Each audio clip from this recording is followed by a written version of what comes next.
Baik, ini adalah sebuah learning journal alias catatan pembelajaran mengenai Wasbang alias wawasan kebangsaan dan nilai-nilai bela negara. Jadi wawasan kebangsaan dapat diartikan sebagai konsepsi cara pandang yang dilandasi akan kesadaran diri sebagai warga dari suatu negara akan diri dan lingkungannya di dalam kehidupan berbangsa dan bernegara.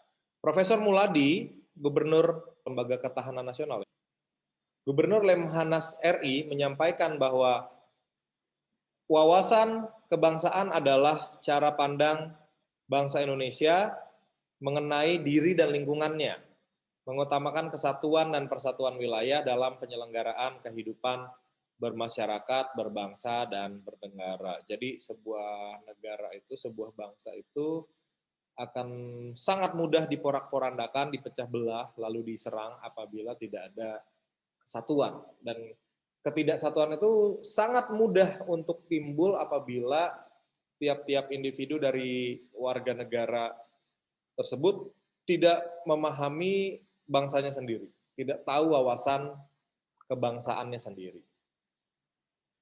Nah, dalam kasus Indonesia kita lihat di sini ada beberapa titik penting dalam sejarah bangsa Indonesia. Ini bisa di zoom nggak ya? Oh, lihat di sini ada angka 1, angka 2, angka 3, angka 4, angka 5, angka 6. Ini semua foto lama semua, dokumentasi pergerakan nasional. Kita lihat sekarang dari nomor 1 ya. Foto nomor 1 itu 20 Mei 1908, puluhan anak muda berkumpul di Aula Sofia. Dalam pertemuan itu mereka sepakat mendirikan organisasi Budi Utomo. Perhimpunan Indonesia merupakan organisasi pergerakan nasional pertama yang menggunakan istilah Indonesia. Bahkan Perhimpunan Indonesia menjadi pelopor kemerdekaan bangsa Indonesia di kancah internasional. Perhimpunan Indonesia diprakarsai oleh Sultan Kesayangan dan RN Noto Suroto pada 25 Oktober 1908 di Leiden, Belanda. Jadi kita tidak bisa melupakan fakta sejarah bahwa dahulu penjajah itu kan amat sangat kejam ya. Lalu waktu itu ada seorang Belanda ya, yang kalau nggak salah namanya Dewis Dekker. Beliau itu adalah seorang sastrawan. Beliau punya nama pena itu Multatuli. Beliau menulis novel tentang bagaimana kolonialisme Belanda itu diberlakukan di Banten. Dan akhirnya novel tersebut dibaca oleh publik Belanda dan rakyat itu marah gitu loh. Mendengar bagaimana tidak manusiawinya perlakuan Belanda di Nusantara ini. Nah, mungkin akibat dari itulah makanya muncul yang namanya politik balas budi. Oleh sebab itu mulailah diizinkan anak-anak dari Nusantara ini untuk disekolahkan di Belanda. Dan ketika mereka sudah belajar, teredukasi, mereka tiba-tiba sadar mereka dijajah dan mereka punya keinginan yang sangat besar untuk merdeka. Jadi itulah orang-orangnya ya. Nah, ini di sini dikatakan bahwa PI ini merupakan organisasi pergerakan nasional pertama yang menggunakan istilah Indonesia. Nah, ini menarik karena istilah Indonesia itu sendiri kan digagas oleh seorang ilmuwan Inggris, kalau nggak salah namanya Logan. Berasal dari etimologinya tuh Indus dan Nesos. Indus itu artinya ya Samudra Hindia, Nesos itu artinya kepulauan. Jadi kepulauan yang berada di Samudra Hindia. Begitu. Ya namanya juga nama asing sebenarnya. Jadi nama Indonesia ini digagas oleh orang asing dari bahasa asing. Kenapa bisa begitu? Kemudian dipakai menjadi nama negara karena dari awal sejarah pergerakan memang nama itu dipakai, dipinjam oleh orang-orang Nusantara yang belajar di negara asing. Nah, selanjutnya pada tanggal 30 April 1926 di Jakarta diselenggarakan kerapatan besar pemuda yang kemudian terkenal dengan nama Kongres Pemuda I. Kongres Pemuda I ini dihadiri oleh wakil organisasi pemuda Jong Java, Jong Sumatera Bon, Jong Ambon, Sekarukun, Jong Islamiten Bon, Studeren Minahasars, kemudian Jong Bataks. Bond dan pemuda kaum teosofi gitu ya. Jadi kita lihat bahwa itu beragam sekali organisasi kepemudaan yang ikut dalam kerapatan besar pemuda itu. Yang perlu digarisbawahi adalah bahwa pahlawan-pahlawan kita, para founding fathers kita yang awal-awal itu justru adalah para pemuda. Pemuda itu kan identik dengan apa ya, semangat yang berapi-api, darah yang mendidih. Mereka sangat sadar karena sudah terdidik, mereka sangat sadar mereka dijajah dan mereka sangat ingin membuat negara sendiri, keluar dari Hindia Belanda, membuat negara sendiri. Nah, kemudian kita lihat foto nomor 4 di sini. Pada 27 sampai dengan 28 Oktober 1928, Kongres Pemuda kedua dilaksanakan. Disinilah nanti muncul hasil rapat yang kemudian kita kenal sebagai Sumpah Pemuda.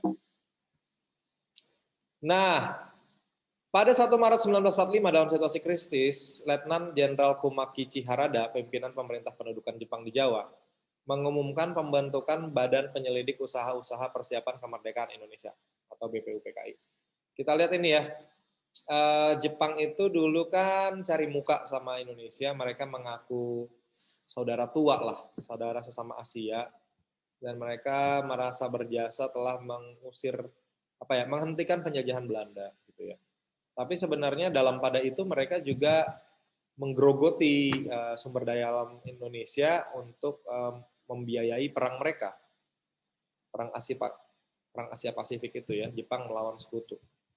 Nah, kemudian ya gitu, dalam masa pendudukan itu Jepang juga berpura-pura lah gitu loh, berpura-pura baik, menjanjikan kemerdekaan dan sebagainya. Makanya Jepang lah yang menggagas pembentukan BPUPKI ini, Badan Penyelidik Usaha-Usaha Persiapan Kemerdekaan Indonesia. Kemudian PPKI terbentuk pada 7 Agustus 1945. Nah, kita lihat 4 konsensus dasar Pancasila sebagai ideologi negara. Kita lihat di sini ya, kalau disingkat PBNU, Pancasila, Bhinneka Tunggal Ika, NKRI, dan Undang-Undang 1945. Ini yang disebut sebagai 4 tiang negara Republik Indonesia. Meskipun kurang elok kalau dikatakan 4 tiang, karena di sini ada Pancasila. Pancasila ini harusnya bukan tiang nih, bukan pilar. Pancasila ini dasar negara. Mungkin boleh lah yang Bhinneka Tunggal Ika, NKRI, UUD 45 ini dijadikan tiangnya, tapi dasarnya itu Pancasila. Menurut Yudi Latif, setiap bangsa harus memiliki suatu konsepsi dan konsensus bersama menyangkut hal-hal fundamental bagi keberlangsungan, keutuhan, dan kejayaan bangsa yang bersangkutan. Jadi ingat, bangsa yang segini besar, terdiri atas ratusan juta penduduk, lalu berbagai suku, agama, dan ras, bagaimana bisa disatukan? Tentu harus ada konsep-konsep yang disepakati bersama-sama. Sama aja kayak relasi pacaran, pernikahan, dan sebagainya. Rumah tangga itu nggak mungkin bisa berlangsung kalau nggak ada konsep dasar yang disepakati. Jadi pembelajaran ini penting karena tanpa memahaminya kita gampang untuk goyah nanti. Kita lihat bendera, bahasa, dan lambang negara serta lagu kebangsaan. Bendera Negara Kesatuan Republik Indonesia yang selanjutnya disebut bendera adalah Sang Merah Putih. Pasal 1 ayat 1 Undang-Undang Republik Indonesia nomor 24 tahun 2009 tentang bendera, bahasa, dan lambang negara serta lagu kebangsaan. Bahasa Indonesia yang dinyatakan sebagai bahasa resmi negara dalam pasal 36 Undang-Undang Dasar Negara Kesatuan Republik Indonesia tahun 1945 bersumber dari bahasa yang diikrarkan dalam Sumpah Pemuda tanggal 28 Oktober 1928 sebagai bahasa persatuan yang dikembangkan sesuai dinamika peradaban bangsa. Tadi seperti di slide sebelumnya, pada tanggal 28 Oktober 1928 diadakan rapat pemuda itu kan, Kongres Pemuda kedua yang akhirnya menyepakati 3 gagasan bersama, yaitu yang pertama bahwa putra-putri Indonesia itu mengaku bertanah air satu, yaitu tanah air Indonesia. Kedua, berbangsa yang satu, yaitu bangsa Indonesia. Jadi bangsa itu kan orangnya, tanah air itu letak geografisnya gitu ya. Kemudian yang ketiga itu adalah menjunjung tinggi bahasa persatuan, yaitu bahasa Indonesia. Itu menarik ya, karena bahasa Indonesia ini sebenarnya diambil dari bahasa Melayu pasar. Yang waktu itu cukup populer di Nusantara, meskipun jumlah penuturnya tuh nggak sebanyak bahasa Jawa misalnya. Jadi ini bukan masalah mayoritas minoritasan, ini masalah bahasa mana yang efektif. Apalagi bahasa Melayu pasar itu kan tidak punya kasta ya. Jadi kalau di bahasa Jawa misalnya kan ada ngoko, ada kromo gitu ya, agak sulit kalau kita mau pakai sebagai bahasa nasional untuk menyatukan Merauke sampai Sabang. Karena bahasa banyak banget, ada bahasa Batak aja, ada bahasa Toba, bahasa Karo, bahasa Simalungun, bahasa Dairi, bahasa Pakpak, itu baru Batak loh. Nanti Jawa, Tengah sama Timur juga agak beda tuh bahasanya. Dan bahasa-bahasa kesukuan lain banyak banget subnya gitu loh. Di Papua aja bahasanya bisa sekitar 300 mungkin ya. Bahasa sukunya. Jadi gimana caranya kita bisa rapat gitu, mengadakan rapat, mengadakan perundingan, mengadakan perjanjian, menyusun strategi untuk melawan penjajah kalau bahasanya aja beda-beda. Makanya ini penting banget nih.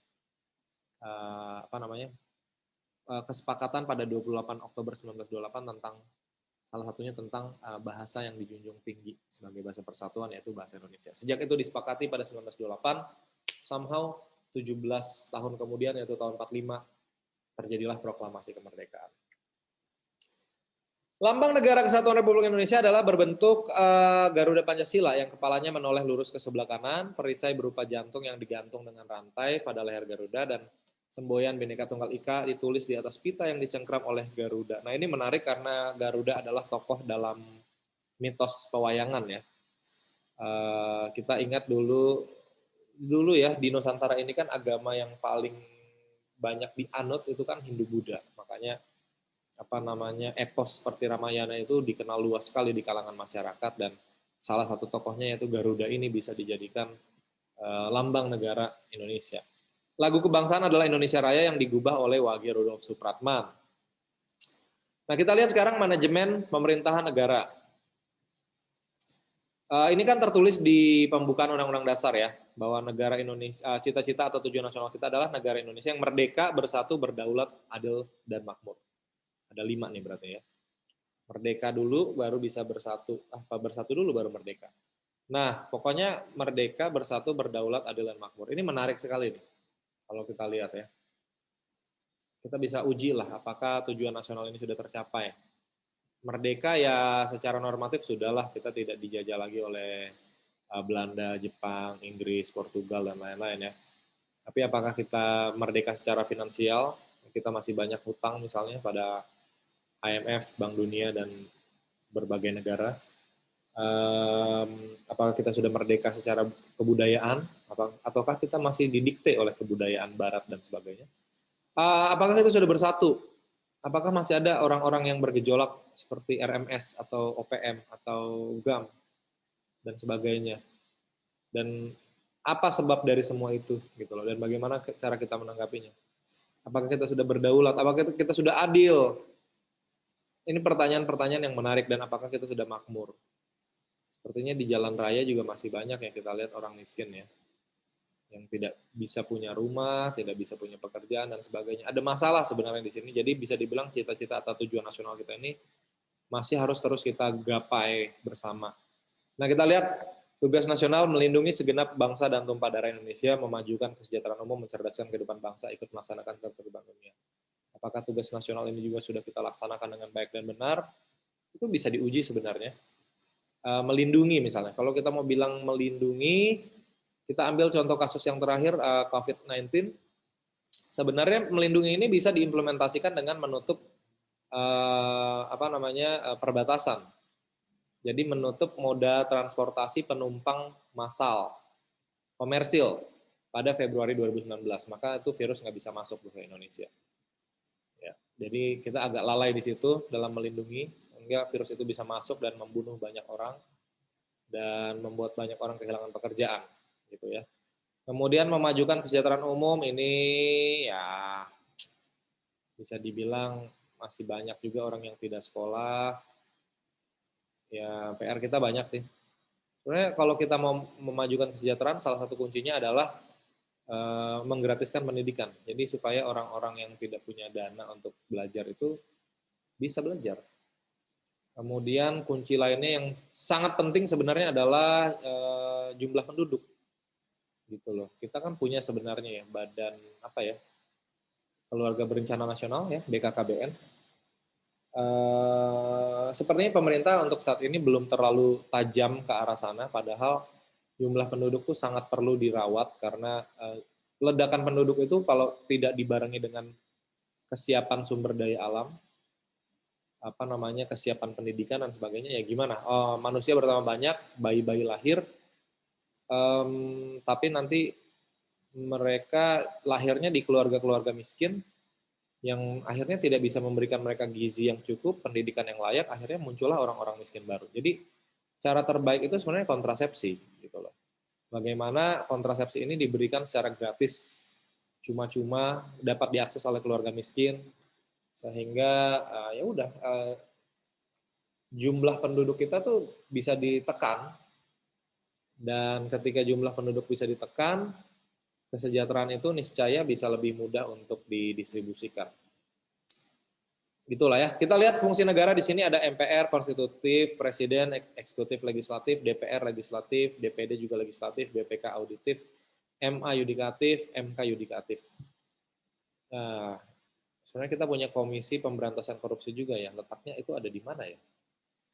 Kemudian fungsi melayani masyarakat, mengayomi masyarakat dan memberdayakan masyarakat. Amin. Kita lihat di sini struktur kelembagaan negara. Undang-Undang 1945 sudah mengatur lembaga-lembaga ini. Kita punya BPK, Presiden dan Wakil, DPR, MPR, DPD, Mahkamah Agung, Mahkamah Konstitusi. Nanti kita punya Komisi Pemilihan Umum, kita punya Bank Sentral yaitu Bank Indonesia, kita punya kementerian di bawah Presiden, kita punya Dewan Pertimbangan, kita punya TNI Polri yang juga di bawah Presiden, DPR, MPR, DPD ini siapa nih di bawahnya ya? Harusnya rakyat langsung sih, tapi apakah rakyat benar-benar bisa terserap aspirasinya oleh mereka? Kemudian Mahkamah Agung, di bawahnya kita lihat lingkungan peradilan, ada peradilan umum, agama, militer, tata usaha negara. BPK juga punya perwakilan di provinsi. Nanti di bawah Presiden ada Pemda Provinsi, lalu ada KPD ini apa ya? DPRD itu Dewan Perwakilan Rakyat Daerah. Oh ini Komisi Pemilihan Daerah. Nggak tahu deh. Kemudian ada Pemda Kabupaten Kota juga kita punya DPRD juga dan KPD. Kemudian kita lihat ini dimanapun Anda berada dan apapun peran Anda berada dalam SANKRI. Dalam rangka itu sebagai pimpinan organisasi pemerintahan negara, Anda bertugas mengatasi masalah yang dihadapi masyarakat, bangsa, dan negara dan bertanggung jawab atas perjuangan mewujudkan cita-cita dan tujuan bernegara. Jadi ini siapapun ya, semua warga Indonesia punya hak dan tanggung jawab yang sama untuk bela negara. Sankri adalah wadah perjuangan bersama segenap komponen bangsa dalam mewujudkan cita-cita dan tujuan bernegara. Kita lihat di sini Sankri terdiri atas organisasi, proses, dan manajemen, lalu muncullah nanti kebijakan dan pelayanan, lalu kinerja yang nantinya dapat dinikmati di semua wilayah NKRI, dan di semua wilayah itu nantinya cita-cita dan tujuan NKRI harus terwujud. Nah, apa yang telah kita kontribusikan dalam perjuangan mewujudkan cita-cita dan tujuan NKRI tersebut, jadilah putra-putri terbaik bangsa dalam perjuangan tersebut, sesuai posisi dan peran masing-masing dalam Sankri. Gitu loh. Jadi yang PNS lakukan tugasnya dengan baik, yang di swasta lakukan tugasnya dengan baik, yang wira swasta lakukan tugasnya dengan baik. Kalau semuanya melakukan tugas dengan baik, niscaya tujuan cita-cita dan tujuan NKRI itu dapat segera terwujud sebenarnya. Kalau semuanya bekerja. Bela negara adalah tekad, sikap, dan perilaku serta tindakan warga negara baik secara perseorangan maupun kolektif dalam menjaga kedaulatan negara, keutuhan wilayah, dan keselamatan bangsa dan negara yang dijiwai oleh kecintaannya kepada negara Kesatuan Republik Indonesia yang berdasarkan Pancasila dan Undang-Undang Dasar Negara Republik Indonesia tahun 1945 dalam menjamin kelangsungan hidup bangsa Indonesia dan negara dari berbagai ancaman, garis bawah itu, ancaman itu ada banyak. Salah satu yang menarik itu adalah ini ya, perpisahan. Ada juga sekarang segelintir anak muda yang sudah mulai mendukung organisasi-organisasi separatis gitu ya. Dengan alasan bahwa memang daerah-daerah yang ingin memisahkan diri itu tidak diperhatikan dengan baik oleh pemerintah di pusat. Terdengar logis tapi sebenarnya tidak rasional, karena kalau memang masalah utamanya adalah adanya diskriminasi, adanya daerah-daerah yang kurang diperhatikan, kenapa jalan keluarnya adalah keluar dari NKRI? Kenapa tidak memaksa mendorong pemerintah pusat untuk memerhatikan daerah-daerah terluar itu. Istilahnya dalam sebuah rumah tangga kalau ada masalah apakah perceraian merupakan jalan utama atau memang ada individu-individu di dalam rumah tangga tersebut yang bisa diperbaiki kinerjanya, kontribusinya dan sebagainya. Hari Bela Negara ditetapkan dengan keputusan Presiden Republik Indonesia nomor 28 tahun 2006 tentang Hari Bela Negara tanggal 18 Desember 2006. Dengan pertimbangan bahwa pada tanggal 19 Desember 1948 bahwa tanggal 19 Desember 1948 merupakan hari bersejarah bagi bangsa Indonesia. Pada tanggal tersebut terbentuk pemerintahan darurat Republik Indonesia dalam rangka mengisi kekosongan kepemimpinan pemerintahan negara kesatuan Republik Indonesia dalam rangka bela negara, serta bahwa dalam upaya lebih mendorong semangat kebangsaan dalam bela negara dalam rangka mempertahankan kehidupan berbangsa dan bernegara yang menjunjung tinggi persatuan dan kesatuan. Dalam Undang-Undang Republik Indonesia nomor 23 tahun 2019 tentang pengelolaan sumber daya nasional untuk pertahanan negara pasal 7 dijelaskan bahwa keikutsertaan warga negara dalam usaha bela negara salah satunya dilaksanakan melalui pendidikan kewarganegaraan dengan pembinaan kesadaran bela negara dengan menanamkan nilai dasar bela negara yang meliputi ada 5 nih ya. Yang pertama, cinta tanah air. Kedua, sadar berbangsa dan bernegara. Ketiga, setia pada Pancasila sebagai ideologi negara. Keempat, rela berkorban untuk bangsa dan negara. Dan kelima, kemampuan awal bela negara. Kita lihat ya, cinta tanah air itu punya 6 indikator. Pertama, menjaga tanah dan perkarangan serta seluruh ruang wilayah Indonesia. Kedua, jiwa dan raganya bangga sebagai bangsa Indonesia. Ketiga, jiwa patriotisme terhadap bangsa dan negaranya. Keempat, menjaga nama baik bangsa dan negara. Kelima, memberikan kontribusi pada kemajuan bangsa dan negara. Keenam, bangga menggunakan hasil produk bangsa Indonesia. Cintailah produk-produk Indonesia. Nah, kesadaran berbangsa dan bernegara punya 5 indikator. Pertama, berpartisipasi aktif dalam organisasi kemasyarakatan, profesi maupun politik. Kedua, menjalankan hak dan kewajibannya sebagai warga negara sesuai dengan peraturan perundang-undangan yang berlaku. Ketiga, ikut serta dalam pemilihan umum. Keempat, berpikir, bersikap, dan berbuat yang terbaik bagi bangsa dan negaranya. Kelima, berpartisipasi menjaga kedaulatan bangsa dan negara. Nah, setia pada Pancasila sebagai ideologi negara itu ada 5 indikatornya. Pertama, paham nilai-nilai dalam Pancasila. Kedua, mengamalkan nilai-nilai Pancasila dalam kehidupan sehari-hari. Ketiga, menjadikan Pancasila sebagai pemersatu bangsa dan negara. Keempat, senantiasa mengembangkan nilai-nilai Pancasila. Kelima, yakin dan percaya bahwa Pancasila sebagai dasar negara. Ini Pancasila itu bukan sekadar isapan jempol, saudara-saudara. Bukan sekadar kita hafalkan sejak SD, tetapi dalam kehidupan sehari-hari harus kita praktikkan. Begitu.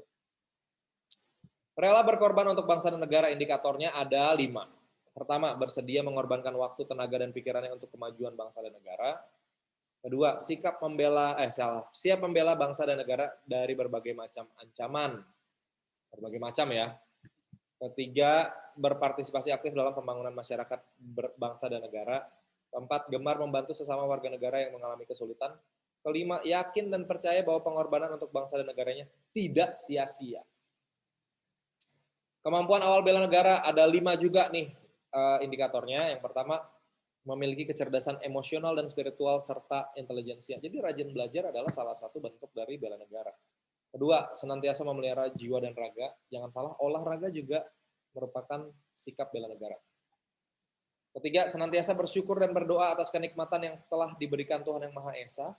Keempat, gemar berolahraga. Kelima, senantiasa menjaga kesehatan. Jadi makan sayur mayur, tidak mengonsumsi MSG, itu juga bagian dari bela negara. Kenapa? Karena kalau tubuh kita sakit, bagaimana kita bisa bekerja, berkontribusi untuk bangsa negara ini?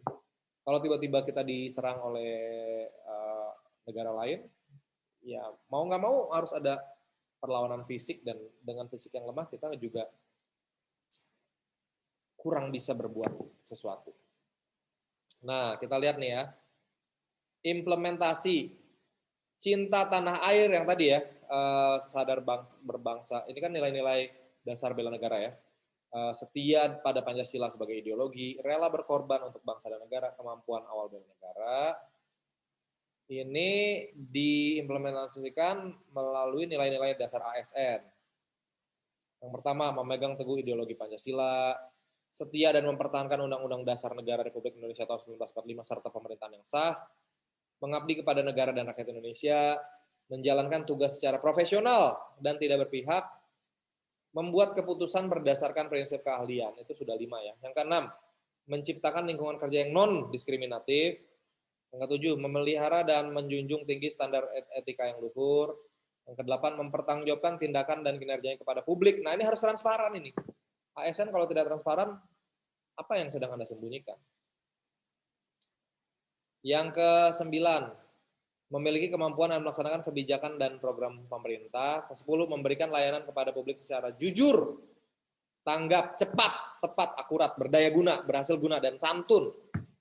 Jadi hati-hati kalau ada ASN yang kerjanya santai-santai, yang sebenarnya bisa cepat tapi disantai-santaikan, apa yang sebenarnya kita mau kontribusikan untuk negara kita.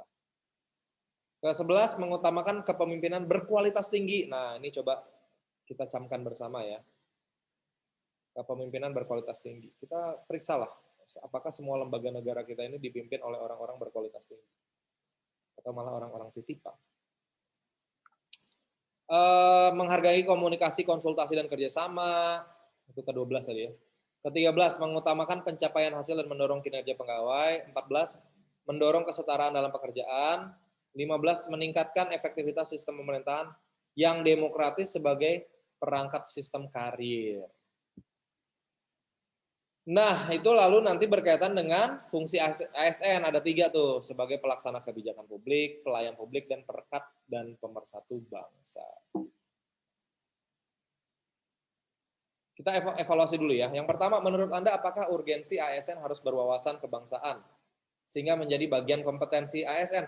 Ya begini, kalau seorang ASN itu tidak berwawasan kebangsaan, dia mau ngapain?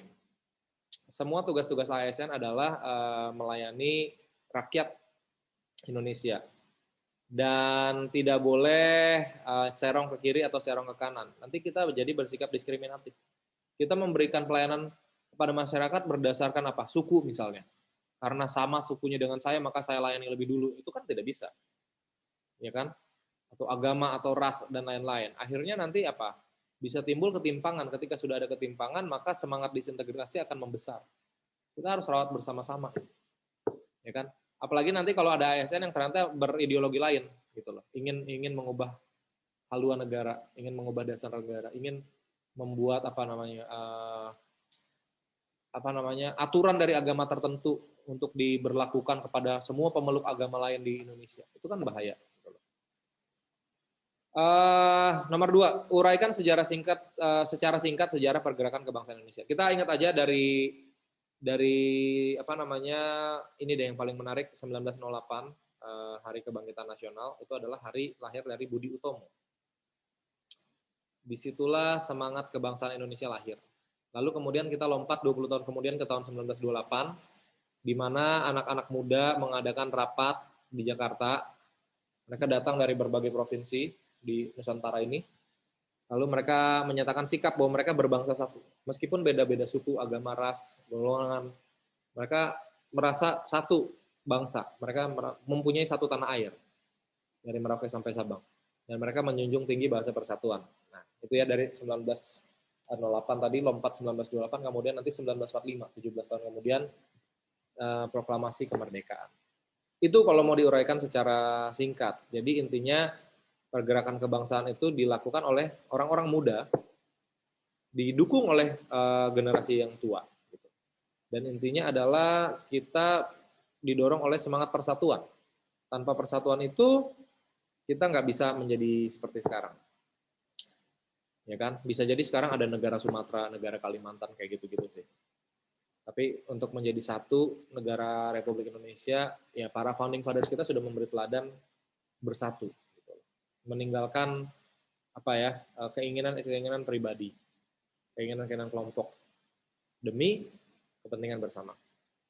Nomor 3, menurut Anda apa relevansi 4 konsensus dasar kehidupan berbangsa dan bernegara dalam mewujudkan profesionalitas ASN? Nah, kan ada 4 konsensus. Pertama, Pancasila. Pancasila itu relevan dari sila 1 sampai sila ke-5 gitu loh. Kalau seorang ASN itu tidak sepakat dan tidak melaksanakan kelima sila itu, maka ASN itu tidak bisa menjadi profesional. Contohnya misalnya keadilan sosial deh, sila kelima.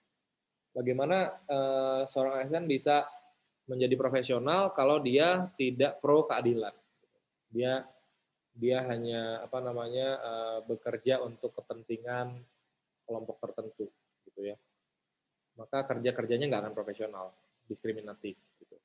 Atau ada ASN yang hanya mau melayani orang-orang yang bayar misalnya kan. Maka akan banyak orang yang tidak sanggup bayar itu nanti terbengkalai. Merasa tidak diperhatikan lalu ya ingin hengkang dari kesepakatan yang bernama NKRI itu gara-gara ketidakadilan. Nah, lalu kita punya konsensus yang namanya Bhinneka Tunggal Ika gitu loh. Kita sepakat bahwa meskipun kita itu beragam-ragam, tapi kita ini sebuah kesatuan. Kita adalah sebuah bangsa. Meskipun bukan bangsa yang natural ya, kita adalah bangsa yang berdasarkan kesepakatan. Gitu. Kalau seorang ASN itu tidak punya semangat Bhinneka Tunggal Ika, itu sulit banget lah. Misalnya ASN yang satu beragama A, ASN lain beragama B, lalu mereka ditempatkan di satu unit kerja yang sama. Tapi kalau mereka tidak saling menghargai, ya mereka bisa tidak nyaman bekerjanya. Gitu loh. Lalu NKRI itu adalah sebuah konsep, gitu loh. Kita adalah sebuah negara kesatuan, bukan negara federal, gitu ya. Bukan negara apa ya? Ya kita nggak seperti Amerika Serikat, gitu kan. Kita adalah sebuah negara kesatuan, artinya semua unit yang ada di daerah itu dari Merauke sampai Sabang itu tunduk kepada pusat, gitu loh. Pusat yang atur semuanya. Nah, ini kalau ini sampai tidak dihargai oleh seorang ASN, ya bisa saja ada daerah-daerah tertentu yang ingin memakai asas yang lain, gitu loh. Entah itu asas agama atau asas kesukuan dan lain-lain, atau malah asas kepentingan kapitalis daerah. Gitu. Maka jalannya pemerintahan itu nanti akan menjadi berat. Gitu loh. Instruksi yang dari pusat itu tidak akan dilaksanakan di daerah dan akan muncul perbedaan kualitas layanan dari Merauke sampai Sabang. Dan itu sangat berbahaya. Yang terakhir, konsensus yang terakhir adalah Undang-Undang Dasar Negara Republik Indonesia tahun 1945. Nah, kita semua undang-undang yang ada di Republik ini tunduk kepada Pancasila dan Undang-Undang Dasar itu. Jadi tidak boleh ada satupun aturan yang dibuat oleh Pemda atau instansi yang berlawanan dengan Pancasila dan Undang-Undang Dasar 1945. Misalnya contoh favorit kita adalah keadilan. Gitu. Misalnya sebuah instansi membuat aturan apa misalnya parkirannya penuh gitu, terus apa jalan keluarnya apa? CPNS tidak boleh bawa mobil misalnya gitu. Nah itu perlu dikaji apakah itu aturan yang adil gitu loh. Kalau memang penuh berarti orang-orang yang punya mobil ini memang harus berpikir mobil saya dimensinya berapa, parkiran saya luasnya berapa, dan siapa yang datang lebih awal dapat tempat parkir, yang datang belakangan ya cari parkir di tempat lain begitu ya. Bukan harus mendiskriminasi angkatan tertentu atau suku tertentu atau agama tertentu gitu loh ya. Nah, gitulah kurang lebih. Jadi demikianlah pembelajaran hari ini mengenai wawasan kebangsaan. Semoga para ASN di negara ini memegang teguh prinsip Pancasila, Bhinneka Tunggal Ika, NKRI dan Undang-Undang 1945 dan tidak melupakan usaha-usaha persatuan yang sudah dilakukan oleh para founding fathers kita, sehingga kita menjadi ASN yang terampil dan profesional, tidak miring ke kiri, tidak miring ke kanan, tetapi kita bersama-sama moderat berada di tengah dan bekerja bersama melawan para musuh negara. Ya, melawan para koruptor, melawan para teroris, melawan para gembong narkoba, dan melawan sindikat pengiriman ilegal pekerja migran Indonesia. Tuhan memberkati.